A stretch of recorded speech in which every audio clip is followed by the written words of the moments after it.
The Mannin Line with Andy Wint.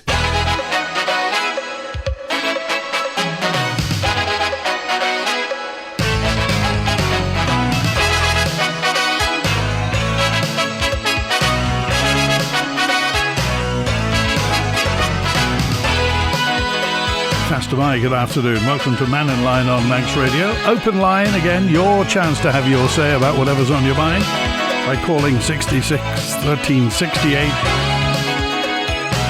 Text or WhatsApp on 166 177. Email studio@manxradio.com. Thank you to Paige, who says, Andy, I know the clocks go back in 5 weeks' time, but did you know Monday is the vernal equinox? Monday, 22nd of September, is the vernal equinox. And of course, once we're out of September, into the final quarter of 2025. Where's it gone? Where has 2025 gone?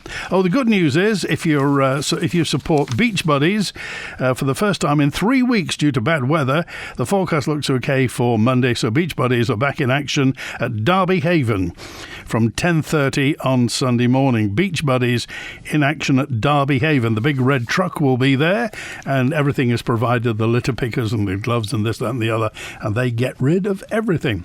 That's this Sunday at 10:30. Let's get to the phone. And David's on first. Hello, David.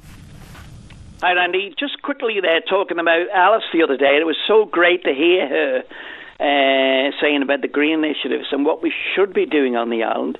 And the emphasis was, what are we doing? What is the Minister for DOI, DEFA, actually with the new scheme coming out? Where is the new scheme? Is it on the horizon? What's it going to be? Because we're coming into the winter period. People want to organise themselves, what little money they've got to invest into their properties there. So we want to know what schemes are coming forward, what new initiatives there are. Is it for PV panels, and it can be used for batteries? And just to let the customers know, our team, we've saved in our house anyway, 377 kilos from CO2 emissions. And because it calculates out for you as well, the equivalent of trees we've planted, what we haven't, but I have done somewhere, is 11 trees. And I just wondered, Andy, what people think. We need a direction, don't we? Well, we're coming into an election. The thing is that when they talk about it, and it was great when they used to say, look, we can provide stuff, whether it's lagging for the loft, or it's a new front door, or it's some just something that can be done, because I think that's what people understand. Granular detail, they call it in management speak. Brass tacks. People want to know how they can do it, because most people are signed up. They want this sort of stuff for their house to make it more sustainable and what have you, and to save energy. It's just that it seems a bit of a barrier to climb over. It does, and I don't know why it's a barrier when it's so simple. When you're using a percentage of, say, government money, whether that's a grant or a loan, because sometimes people just can't afford it. They can afford so much, but then want a bit of a loan maybe to do something like that. Like being a first-time buyer when you bought a house, you had a loan from the government, which was the taxpayers originally there, to buy your property. And you look at the properties now that people have got, but you look at the price of the houses there. I don't think I could afford a new house if I didn't start it when I was young and years ago. That's the way to look at it. And the final thing, if I could say to Alice, if she's listening, hopefully she is does the Green Living Centre still at the back of what's it called? Oh, the old ShopRite. Yeah, down at in Chester Street, wasn't it? Street car park. Yeah, that's a thing too. What is the government doing with the shop that was there, which the school's on top of it? The playground's full of crap. I shouldn't say that, but it is. And the other thing is, what are they doing with that old store? What's the future of it? And while we're on to it, I listened to an advert regarding something or other there that said about the old vehicle testing centre. Somebody's at the back of the old vehicle testing centre.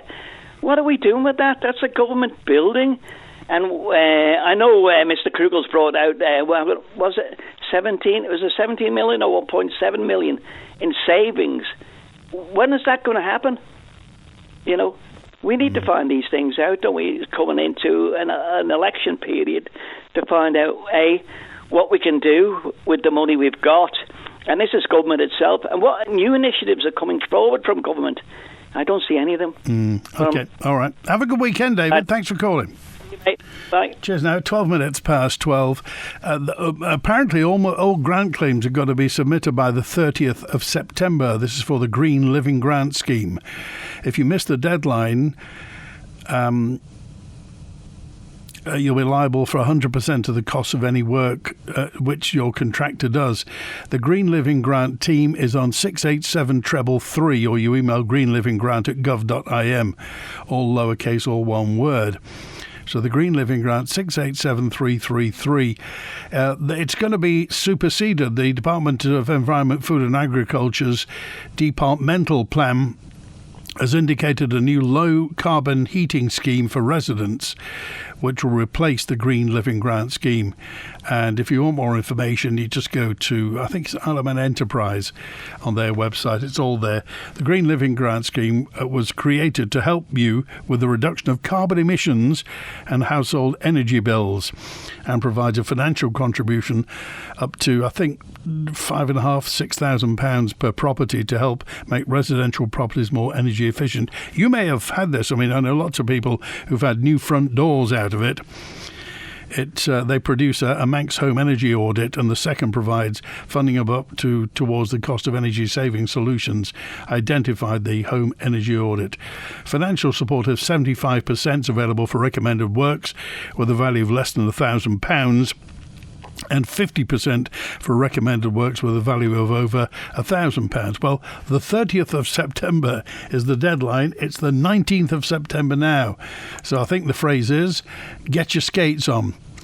Listening to this morning the increase of mental health and its potential causes, the links between poverty and having poor housing has always influenced how families and children cope with life generally.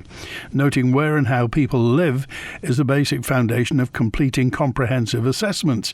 Raising people out of poverty and providing social housing are the areas that successive MHKs, I think, have ignored until referrals overwhelm the services. So why are people so shocked or surprised by the professionals stating the flipping obvious? Thank you, Helen. 127. That was a story that came out this morning regarding the link between the professionals say between children living in poverty and mental health struggles.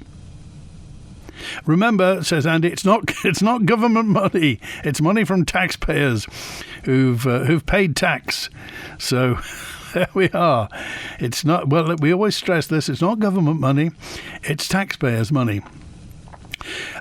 Elle just said, I believe the old vehicle testing centre has been sold. What's going to happen there, I wonder?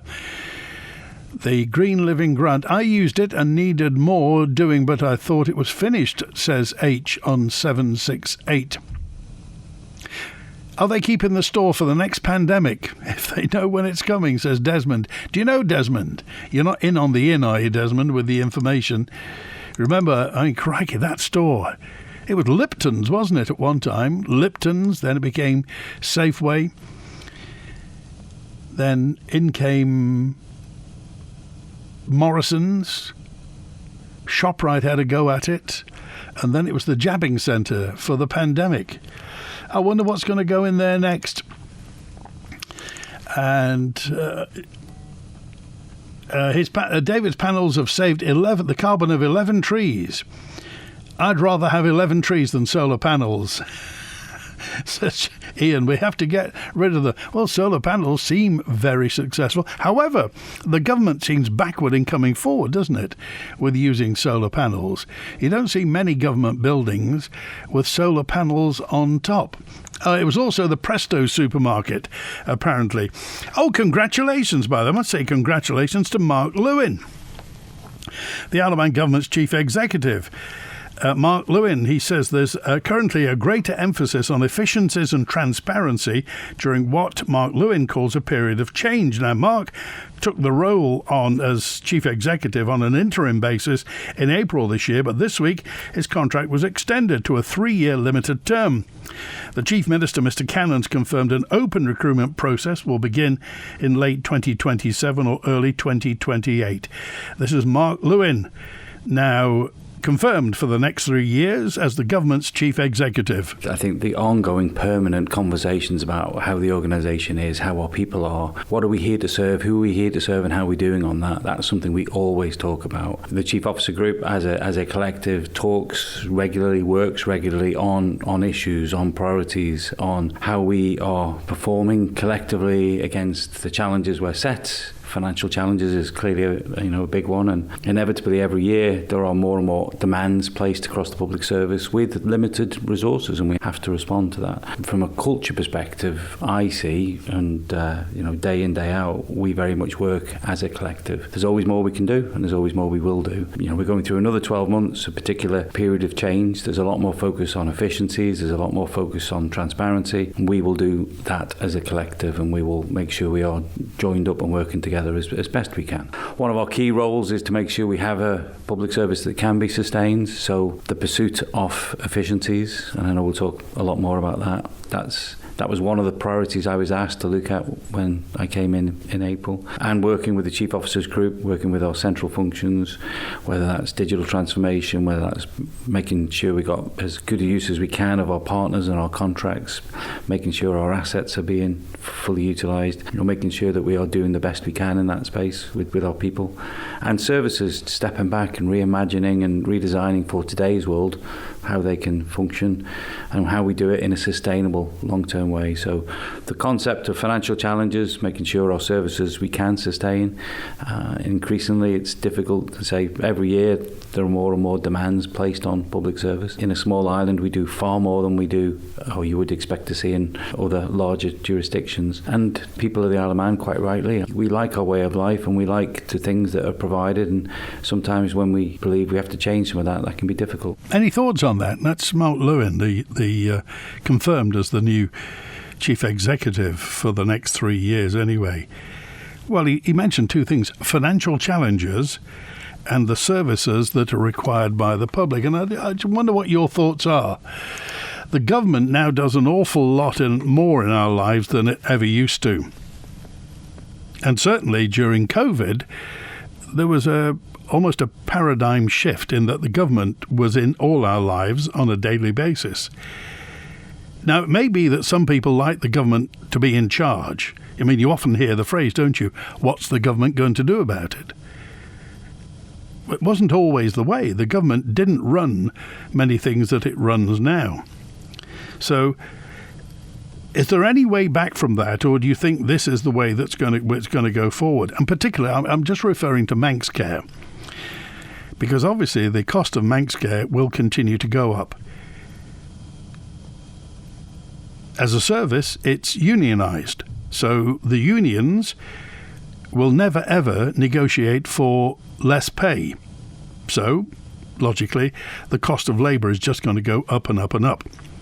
The cost of drugs, the cost of consumables, well, they very rarely go down. I mean, sometimes drugs do go down, but sometimes they go up.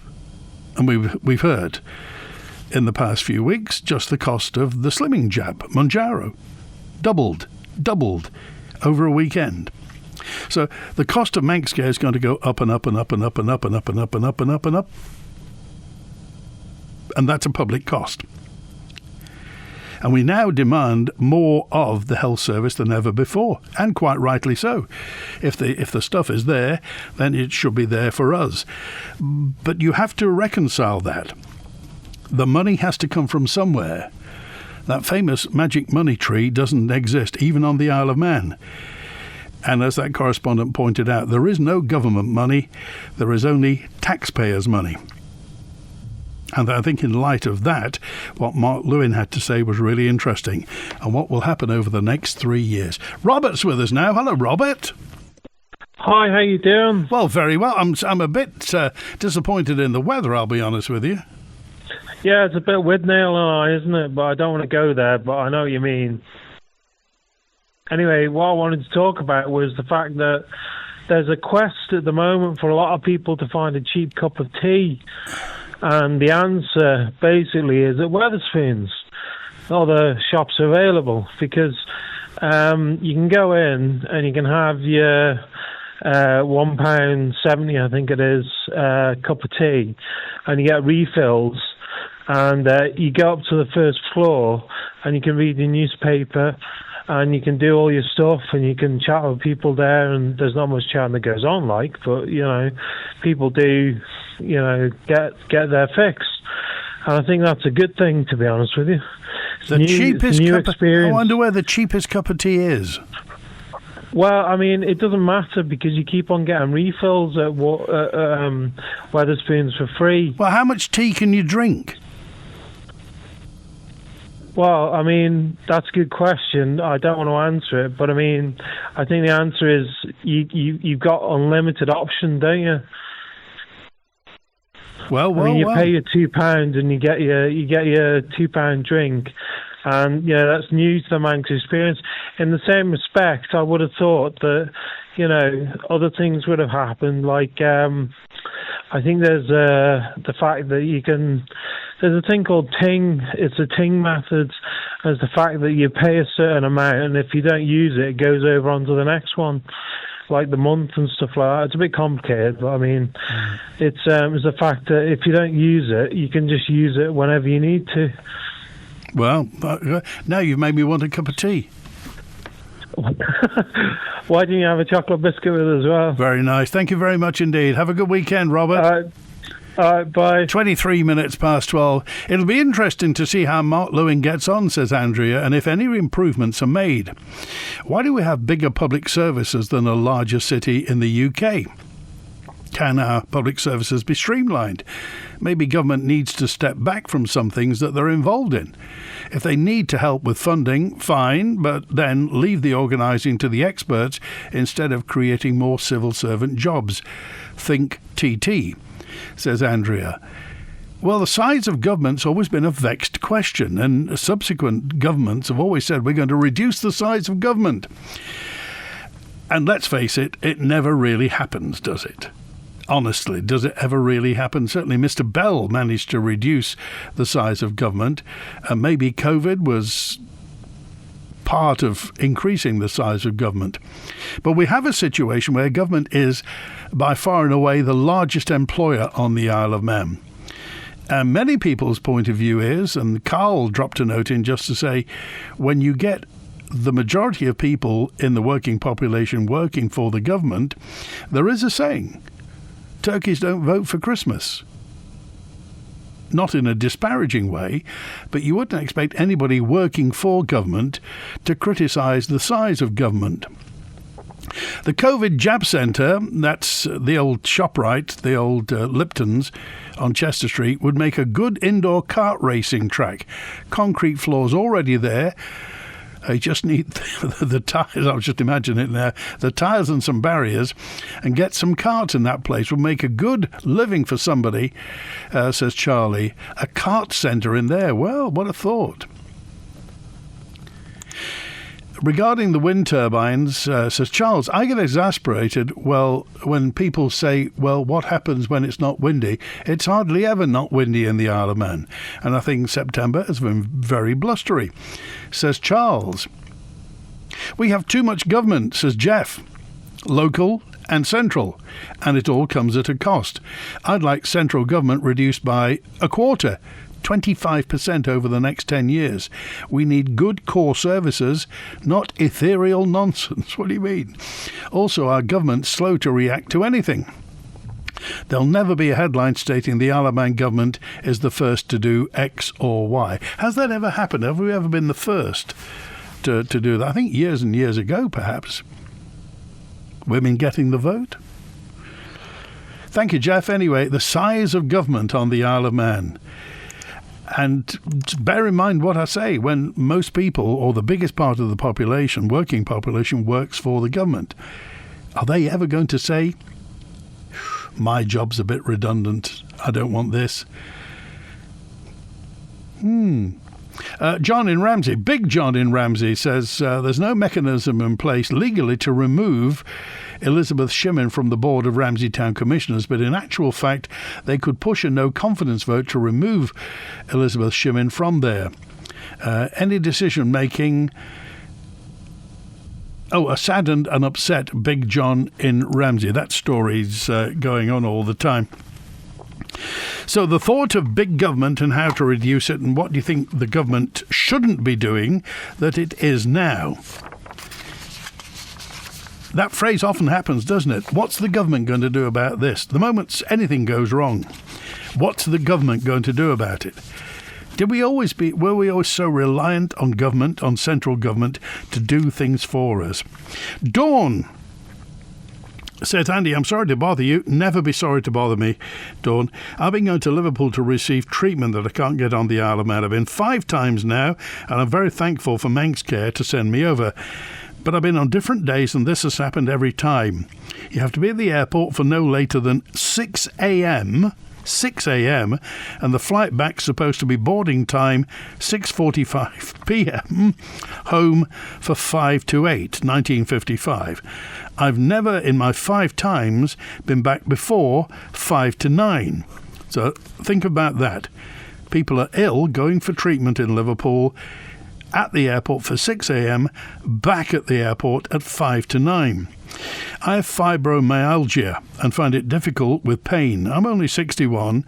On the flights there are people older and younger, and as young as 3 that I've seen. It's a very long day as it is, and to have an extra hour is very upsetting for them. I've seen people have to get out of wheelchairs and have to pull themselves up the stairs because the equipment needed to get them is not there, just not there. I met an elderly woman in a wheelchair who had been at the airport for hours and wouldn't have a drink, wouldn't have anything to drink because she was afraid that she'd need to go to the loo. It's not Liverpool Airport staff that are responsible for this. It's whoever gave the contract to Loganair. From what I see in my own experience, I just want to know what's going on. Are they thinking of the residents of the Isle of Man who, through no fault of their own, have to go to the UK for treatment? I'm not confident enough to speak out on the radio. Would appreciate if you could bring this up. Thank you, Dawn. Well, more than happy to do that. Again, this is something that's been brought up in the past, and if you have experience of this, it is an awfully, awfully long day if you're going for treatment. Now, it may be routine treatment, and it may be not very painful, and maybe it's something that you can cope with yourself. But for people who can't, and for instances, say when the ambulift isn't working, and people are hauling wheelchairs up the stairs. Now, if you've got experience of this, I'd just like to hear, just to see if there's if this is a one-off, or is it more common? The Chester Street store would have been ideal for an Aldi or a Lidl. Shame to see the government didn't see this, so it's going to be empty. Well, I'm not stopping Aldi or Lidl coming over here, isn't there? For the 8th year running, Finland was named as the happiest country, even though income tax on earnings is over 27,000 is 30%.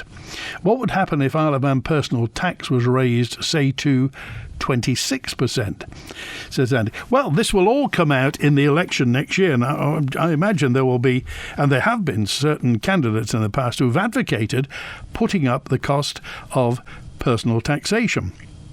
And you've heard people on Mannin Line before advocating that high net worth individuals should be encouraged to, or would have it imposed, a higher tax burden. It's been said that those with the broadest shoulders should shoulder more of the burden. However, on the other side, we are a low tax jurisdiction. It's how we're known. People know the Isle of Man as a low tax jurisdiction, and the moment our tax burden creeps up to what it is in the UK, well, there we are. Our USP disappears down the plug hole. Certainly, employing people on the Isle of Man now is almost close to what it costs to employ people in the UK. Well, if you've got any thoughts, I'd like to hear Thank you also to, that was Paige before, wasn't it? Stephanie says, what was this story about poor people more likely to have bad mental health? Well, it's on the website if you want to take a look. But Manx Care say that people on lower incomes are far more likely to need mental health services than others. Basically, the less you earn, the more you're in poverty or in lower incomes, the more you likely to need mental health services. Ross Bailey's head of mental health. Ross has been on Mannin Line before, but Ross told the Tynwald Select Committee on Poverty that poverty and poor housing are major factors driving demand. He said that the Child and Adolescent Mental Health Service had almost doubled its caseload since 2020, actually up by 96%, although the figure is reported to have dropped significantly over the past year. This is Ross Bailey. We see significant issues where we see families with low income and where there's clear poverty are massively overrepresented within our caseload. I think what's difficult to establish is a lot of that's anecdotal because we're not able to pull within our current electronic recording system. We're not able to pull the data to give that prevalence. But certainly my own experience as a practicing social worker, both in London and the South East and on the Isle of Man. I've been here since 2008. We would certainly see, significantly increased numbers of referrals from areas where there's, deprivation or with a certain housing, and housing has got a significantly important role to play in this. So, it's just in summary, there's absolutely the association between poverty and mental health, and that's particularly profound in children. And if I can just give you, if I have possibly just a quote, the Commission on Young Lives research in 23 said it's impossible to overstate how important poverty is in the driver for the social challenges experienced by children and young people and their mental health. And research finds that children from the least well-off 20% of households are 4 times more likely to have serious mental health difficulties by the age of 11 from those from wealthiest families. Ross Bailey, he's the head of mental health on the Isle of Man. With him was Claire Christian, MHK, who is the Minister, Health and Social Care Minister. We're certainly not an outlier. Any evidence that is drawn from in the UK can be comparable to the Isle of Man. We currently have a review into the integrated mental health and care and planning approach, which provides perhaps in the future the ideal opportunity to strengthen that assessment going forward. And in particular, sort of looking at the individual's economic and housing status and being able to get that data. Claire Christian, the Minister. The hearing discussed the Thrive model, which is a system focused on prevention and early intervention. That's already around in the UK. And you may recall £3.4 million of funding was granted in June 2024 to implement the Thrive model on the Isle of Man. 1,200 people were on the CAMHS, the CALMS Child and Adolescent Mental Health Service list. 1,200. Most for autism and ADHD. Here's Ross Bailey on what the progress has been. With the work we've done thus far, it's been really effective in terms of reducing the number of children waiting, so that's about 67% reduction over that 12-month period, and we're looking for that to continue. Running along with that was the work to develop and create the Talk service, which went live in June of this year. What the Talk service has done really well is actually realise some of that qualitative data that my colleague was referring to, in terms of, I can quote all the numbers in the world in terms of referral to assessment times, referral to treatment times. It makes not a jot of difference if what you're doing is not making a difference. So understanding what the families experience of that intervention, we're getting some fantastic feedback. And I think we're certainly in terms of mental health, we'd be trying to really, really be proactive in harvesting that qualitative data. So really truly understanding the interventions and work that we're doing, what difference is it making to those families and to those individuals. Well, that's a situation we'll watch with a lot of interest, and if it involves you, if you have a child who's in that particular situation, obviously we're not going to mention any names, but if you can share any experiences that you have with us, it'll be really appreciated. Gary dropped a note in. It's all very well moaning about the size of government, but what services would you close down? Yeah, Gary, I'm asking you the question. My opinion's neither here nor there. You're the taxpayer. What public services would you close down to reduce the size of government? Because it's going up all the time. And remember, you get sent the bill. The government runs things now that it never used to run. So can you think of anything, Gary, that the government shouldn't run, that it does run now in order to reduce the size of government? And obviously, if the government didn't run whatever it is, it would be going to, let's just say, the third sector, a charity, or probably to the private sector. Would that be better? Would it be more efficient? Would it be a better service? Can you think of anything that the government shouldn't be doing? Hi, Liz. I see you've had your garage converted. We're desperate for more room. Yes, come through and have a look. John called Manx Property Conversions. We now have an extra bedroom, but it could be another reception room, kids' playroom or office. They also did our conservatory roof last year. We were so impressed, we got them back to convert the garage. Wow, I need that. What's their number again? Call MPC on 450 500. That's 450 500. Or find them on Facebook at Manx Property Conversions. Fed up sifting through applications and hitting dead ends? We get it. It's not the high-flying life a boss should have. So step away from the desk, make a coffee, and let us take the reins. Orchard Recruitment adds a refreshing change to your hiring process. Getting to know your business and culture before finding you the right people. We won't send you any old CV. We'll cherry pick. Make your next onboarding fruitful. Visit orchardrecruitment.com. Loganair says, let the wee ones fly. Kids aged 11 and under go fare free. Just pay the taxes. Your next family adventure awaits. Book by the 23rd of September. Find deals at loganair.co.uk. T's and C's apply, subject to availability. Children must travel with a full fare-paying accompanying adult. On October the 22nd, the Villa Gaiety is playing host to an evening with one of the UK's most popular TV stars, an audience with Kelvin Fletcher. For one night only, hear all about Kelvin's career, from Emmerdale to Strictly Champion, as well as his hit show, Fletcher's Family Farm. Don't miss out. Book your tickets online at villagaiety.com. An audience with Kelvin Fletcher at the Villa Gaiety. Brought to you by Mowgli Events and sponsored by Woodbourne Deli. Are you a small charity here on the Isle of Man? Are you looking for volunteers, hoping to raise awareness and chasing those crucial pounds and pennies to support your work? Well, Manx Radio can help. You could be our next 1 to 3 Charity of the Week. With daily on-air coverage, podcast and social media promotion, we can help support you and those you help. Just email the numbers 123@manxradio.com and listen out for the feature each weekday between 1 and 3 p.m. The Charity of the Week, brought to you by Kell Properties. The Mannin Line with Andy Wint. 762 says, Andy, we've been the first to buy the wind turbine blades before planning permission was granted. Oh, maybe that's the first thing.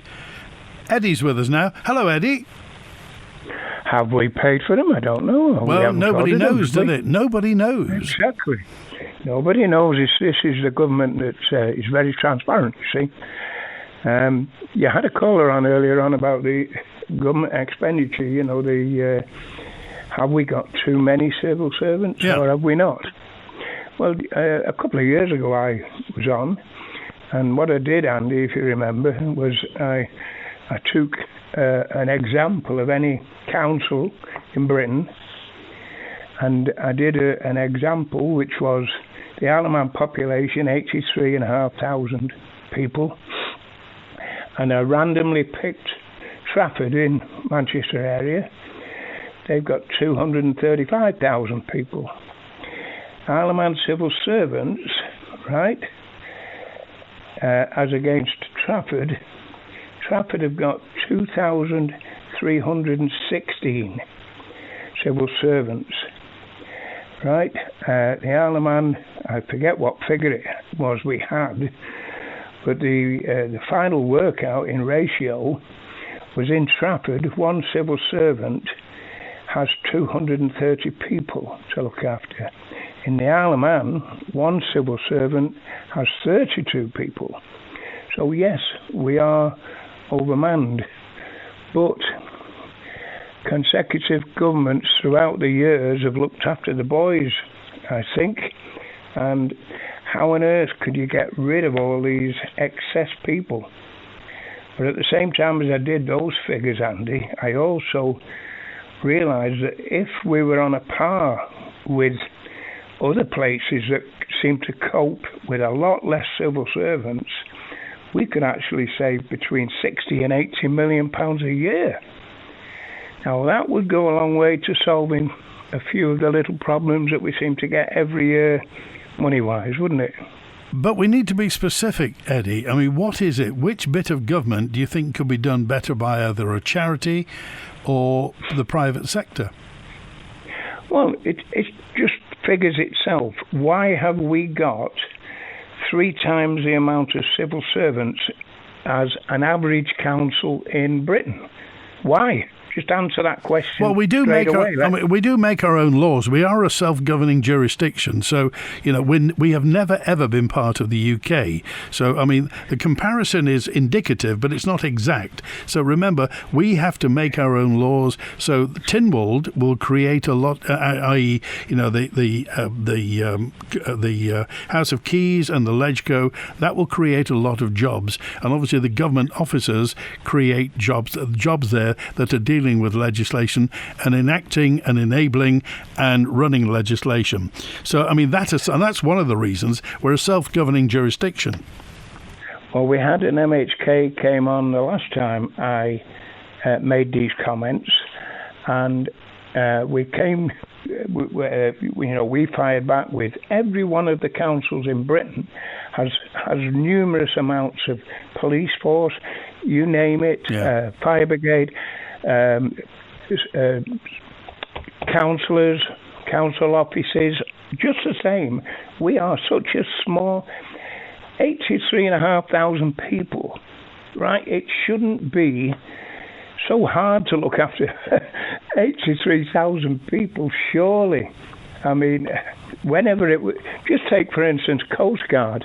Okay, Trafford doesn't have a Coast Guard, but when we come to our Coast Guard, half of the time, whenever we need anything, we call in the RAF from Wales or Scotland, Ireland, you name it. We've got a very small force here, but it doesn't amount up to 64 to 80 million, does it?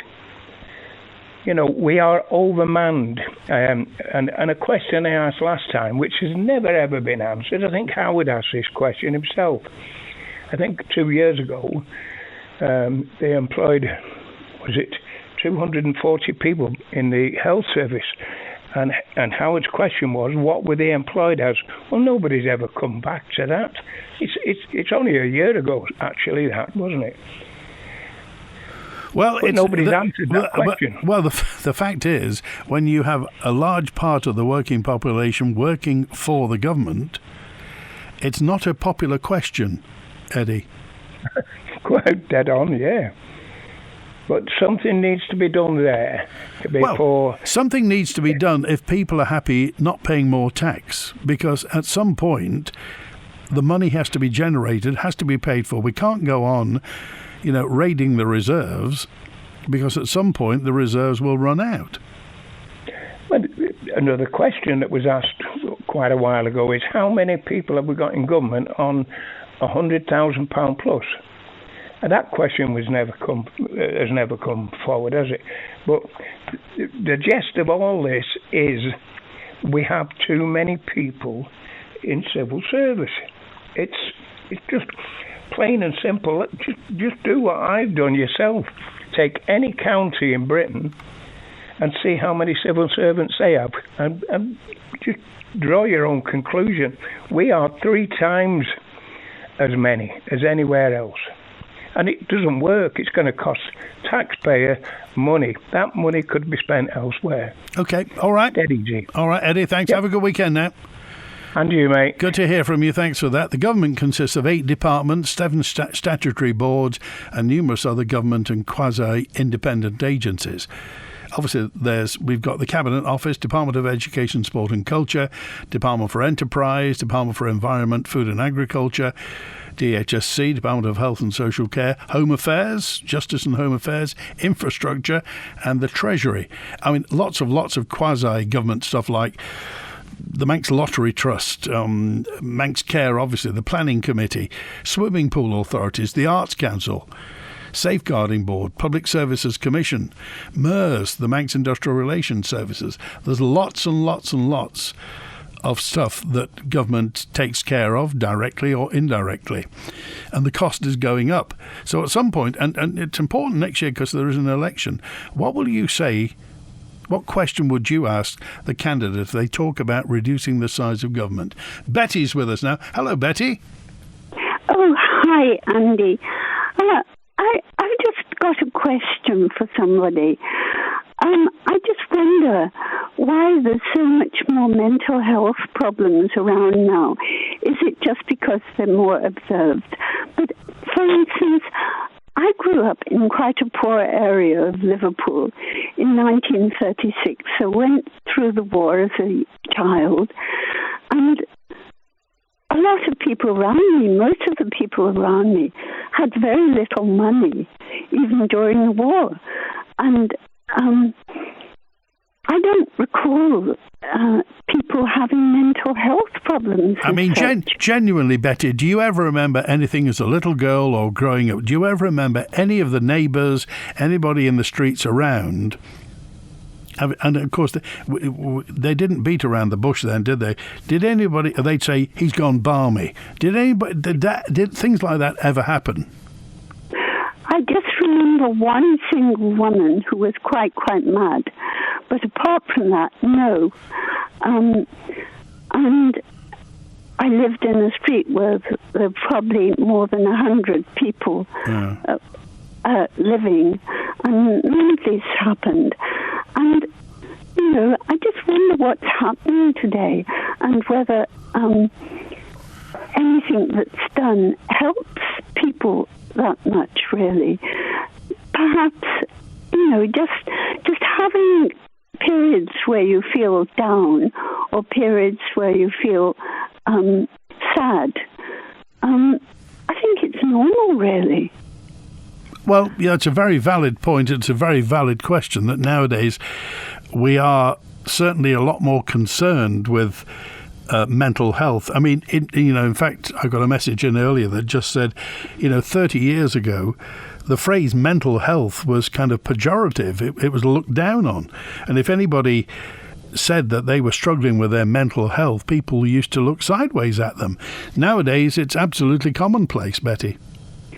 Yes, and, we didn't have, even the poorest people, and I lived in quite a poor area, we didn't have anything that the poor people today have.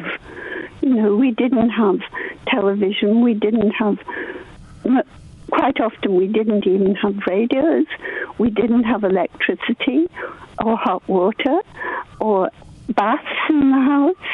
We didn't have any of these things. We got very little presents at Christmas and birthdays. I just wonder what things are better for a lot of people today, and yet they seem to feel worse. Well, it's certainly a far different world to the one it used to be, Betty, but I mean, there's so much about today that is far better than it was then. I mean, child mortality was quite high in those days. There was things like diphtheria, polio, TB was around. So all of those have gone now. Yes. Some of them are coming back, actually, apparently. But, yes, I agree with that. And I don't think things those days were better than they are now. But I'm just saying we didn't have nearly as much as they do now. Okay. But people don't seem to be happy for it. Oh, I appreciate it. Well, be happy this weekend, Betty. Thanks for calling. Thank you. Bye. At Lifestyle Furniture, we know a few things about furniture. We know that not everyone likes the same styles or designs, so we stock the most amazing eclectic range of furnishings for every room in the house. We also know that our customers like interest-free credit, free delivery and free fitting. So why not pop into our 2-story showroom open 7 days a week? Lifestyle Furniture, it's everything your home's been waiting for. See our website for details. Credit subject to status. blowing a hoolie out there. Come in for a Bravig by the fire. Just stocked up at Hearth. Never been so warm. Who's that? Hearth? Aye, they've got kiln-dried hardwood for me log burner, Colombian coal and smokeless ovals for the open fire, kindling and firelighters all delivered. Great value too. All goes up the chimney anyway, so I pay more. I'll be giving Hearth a call. Check their website as well. Just order and they deliver. For all your fire fuel needs, call Hearth on 560 577 or visit hearth.co.com. Ever wonder, have you got what it takes to be a firefighter, part-time or full-time? Come along to our Come and Try session, 25th of September, or female-only session on the 23rd. And visit gov.im/jobs. The Festival of Motoring 2025 is back and going topless, with this year's theme being convertibles. On the 19th, Isle of Man Motor Museum and Derby Track. On Saturday 20th, cars on display on Douglas Prom. And finally on the 21st, cars meet at the grandstand for 10 a.m. and travel the TT circuit clockwise to Ramsey. Find out more at iomfm.com. Enjoy the largest collection of visiting convertibles with the Festival of Motoring, touring the island this September. The Mannin Line with Andy Wint. Bonzo's with us now. Hi, Bonzo. Yes, just quickly responding, before I talk about what the response I was going to give, just quickly responding to Betty there. I mean, does Betty want us to return to the way that we treated mental health problems and such problems in the 1940s, or the 1950s, or the 1960s, where people were locked up for extraordinary periods of time with little actual justification for the big locked up, and where they were subjected to all sorts of dreadful treatments, such as aversion therapy, electric shock therapy, in some cases even lobotomies. Like one flew over the cuckoo's nest. Really, the treatment of mental health was pretty crude and, as I say, barbaric in some senses, until SSRIs came in the 90s, the Prozac and such. And then a more enlightened attitude started to happen with mental health, as we had Afghanistan and then Iraq, and obviously the people coming back injured in both body and mind. So I think this, oh dear, we were happy but poor, it's all people being, not being able to hack it these days. Well, I'm sorry, Betty, but that's just rubbish. Okay. As for to continue to the point that I'm going to talk about, Eddie and his understanding of local and central government and what it does and how it should be done. Well, of course, he's perfectly entitled to his opinion, however uninformed and unconsidered. I doubt he has any experience either with local or central government. So he quite clearly, by what he was saying, simply doesn't understand the first principles of it. You simply cannot compare somewhere like the Isle of Man to somewhere like Warwick and Leamington, say, or Warwick District Council, which is, it's a bit bigger nowadays, but when I used to live there, it was about the same size of the Isle of Man's population, about 85,000, 90,000. And of course, the staffing of Warwick District Council it was not in the same way as our staffing of the Isle of Man, because, of course, so few people were actually civil servants. They were local government employees. Everyone in the Department of Education, for example, everyone involved in education, in the education piece of DESC, they're all civil servants. Teachers are civil servants. The finance officers are civil servants. The people who maintain the buildings, they are, technically speaking, civil servants. Like with Department of Infrastructure, it's people who do the roads. They would normally be people in the local councils. There would be the Department of Transport in the UK would do the really big roads, because we don't have that.